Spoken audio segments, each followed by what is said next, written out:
जय हिंद मेरे प्यारे दोस्तों। आज मैं आपको कक्षा 10 प्रश्नावली 6.2 का प्रश्न संख्या 8वें का हल कराऊंगा। कह रहा है प्रमेय 6.2 का प्रयोग करते हुए सिद्ध कीजिए कि एक त्रिभुज की किन्हीं दो भुजाओं के मध्य बिंदुओं को मिलाने वाली रेखा तीसरी भुजा के समांतर होती है। याद कीजिए कि कक्षा 9 में आप इसे हल कर चुके हैं। हाँ, हल कर चुके हैं, हमें याद है। ठीक है, तो चलिए अब प्रश्न जो दिया है उसके अकॉर्डिंग फिगर बनाते हैं, उसके बाद फिगर को समझाते हैं, उसके बाद हल करेंगे, मजा आ जाएगा। तो चलिए स्टार्ट करते हैं। सबसे पहले कह रहा है एक पहला कह रहा है प्रमेय 6.2 का प्रयोग करते हुए सिद्ध करना है। तो हमें इतना तो ज्ञात ही हो गया, प्रमेय 6.2 का प्रयोग करना है। तो कह रहा है एक त्रिभुज सबसे पहले बना लेते हैं।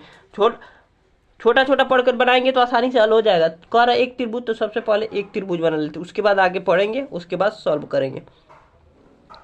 तो एक त्रिभुज हमने बना लिया बहुत मजे से, और ये रहा एक त्रिभुज हमारा। इसका नामकरण कर देते ए बी सी। अब क्या करा आगे, किन्हीं दो भुजाओं यानी ए बी और ए सी कह रहा है। ए बी और ए सी कह रहा है, किन्हीं दो भुजाओं यानी ए बी और ए सी भुजाओं के मध्य बिंदु, यानी कि इसका भी मध्य बिंदु मान लेते हैं, इसका नाम डी के बाद आता है ई। तो मध्य बिंदुओं को मिलाने वाली, अब एक रेखा खींचना, कॉलम मिलाने वाली रेखा तीसरी भुजा के समांतर होती है। यानी कि दो भुजा तो हमने ले लिया था ए बी और ए सी। कह रहा है कि ए डी ई रेखा तीसरी भुजा के समांतर, तीसरी भुजा यानी बी सी के समांतर होती है। मुझे आशा है कि आपको समझ में आ गया होगा। प्रश्न फिर से एक बार समझा देते हैं। कह रहा है एक त्रिभुज ए बी सी बना दिया, किन्हीं दो भुजाओं यानी कि ए बी और ए सी, किन्हीं दो भुजाओं यानी ए बी और ए सी के मध्य बिंदु, यानी एक मध्य बिंदु इसका भी ए बी का भी और ए सी का भी, तो डी ई लिख दिया। बिंदुओं को मिलाने वाली रेखा यानी एक रेखा खींच दिया, तीसरी भुजा के समांतर होती है, यानी कि बी सी, तीसरी भुजा है बी सी के समांतर होती है। यही सिद्ध करना है। तो चलिए आसानी से मजे से हम सॉल्व कर देते हैं। तो सबसे पहले लिख देंगे जो दिया है, तो सबसे पहले लिखेंगे हल दिया है। क्या दिया है, तो लिखते हैं जो दिया है लिखेंगे त्रिभुज पी क्यू आर में, त्रिभुज पी क्यू आर नहीं ए बी सी लिखें, त्रिभुज ए बी सी में, त्रिभुज ए बी सी में ए बी का मध्य बिंदु डी है और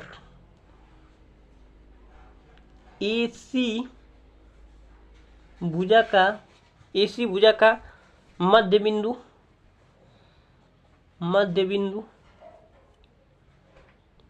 ई है। बस इतना ही हमें दिया है प्रश्न में। सिद्ध क्या करना है, कह रहा है कि डी ई समांतर बी सी है। सिद्ध करना है, क्या करना है, डी ई समांतर बी सी है। तो चलिए सिद्ध कर देते हैं।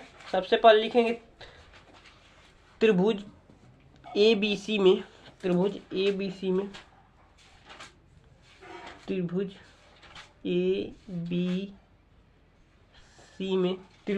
बी सी में ए बी का मध्य बिंदु, ए बी का मध्य बिंदु डी है। इसलिए लिखेंगे जब मध्य बिंदु है, तो जब भी मध्य बिंदु होता है तो हम आसानी से ए डी बराबर डी बी होता ही है। तो लिख देंगे ए डी बराबर डी बी।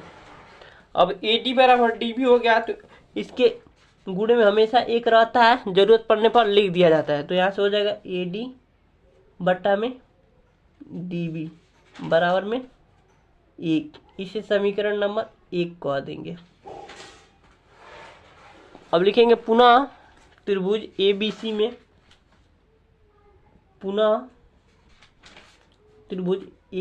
में, ए सी का मध्य बिंदु, ये प्रश्न में दिया है, देखिए यहाँ लिखे भी हैं। ए सी का मध्य बिंदु ई है। ई है तो लिख देंगे ए ई बराबर हो जाएगा ई सी, ए ई बराबर हो जाएगा ई सी। यहाँ भी एक है, रहता ही रहता है, जरूरत पड़ने पर लिख देते हैं। तो यहाँ से आ जाएगा ए ई बटा में ई सी बराबर में 1। देख सकते हैं बराबर इधर भी 1 है और इधर भी 1, तो लिख सकते हैं समीकरण 1 व समीकरण 2 से। समीकरण 1 वह समीकरण 2 से, तो लिख देंगे समीकरण 1 क्या है, ए डी बटा में डी बी, और समीकरण 2 क्या है, ए ई बटा में ए सी।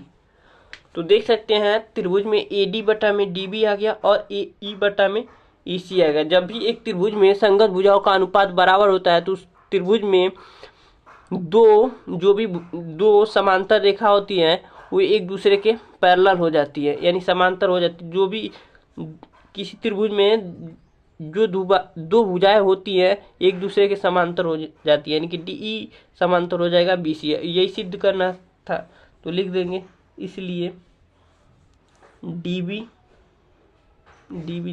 ई पैरेलल होगा बी सी। लिख देंगे इति सिद्धम। तो एक बार और समझा देते हैं ताकि आपको अच्छे से क्लियर हो जाए। सबसे पहले कर प्रमेय 6.1 का लिखेंगे, यहाँ लिख देंगे प्रमेय 6. थेल्स प्रमेय के विलोप से, यहाँ से लिख देंगे थेल्स प्रमेय के विलोम से। यही प्रमेय 6.2 होता है। तो जब भी संगत भुजाओं का अनुपात बराबर होता है तो त्रिभुज में जो दो भुजाएं होती हैं एक दूसरे के पैरेलल हो जाती है। तो संगत भुजाओं का अनुपात बराबर हमने ला दिया समीकरण 1 और समीकरण 2 से। अथेल्स प्रमेय के विलोम से हम कह देंगे डी ई समांतर बी सी होगा। मुझे आशा है कि आपको समझ में आ गया। एक बार और समझा देते हैं प्रश्न, और ये जो सॉल्यूशन कराए उसको भी। कह रहा है प्रमेय 6.1 का प्रयोग करते हुए सिद्ध करना है। वो कह रहा है एक त्रिभुज हमने ए बी सी ले लिया कि दो भुजाएं यानी ए बी और ए सी कह रहा है कि मध्य बिंदु यानी डी और ई को रेखा से खींच दिया, और तीसरी भुजा के समांतर यानी बी सी के समांतर। ये सिद्ध करना है, तो सिद्ध करना है तो हम लिख दिया त्रिभुज ए बी सी में ए बी का मध्य बिंदु डी है और ए सी का मध्य बिंदु ई है, और सिद्ध करना है डी समांतर बी सी।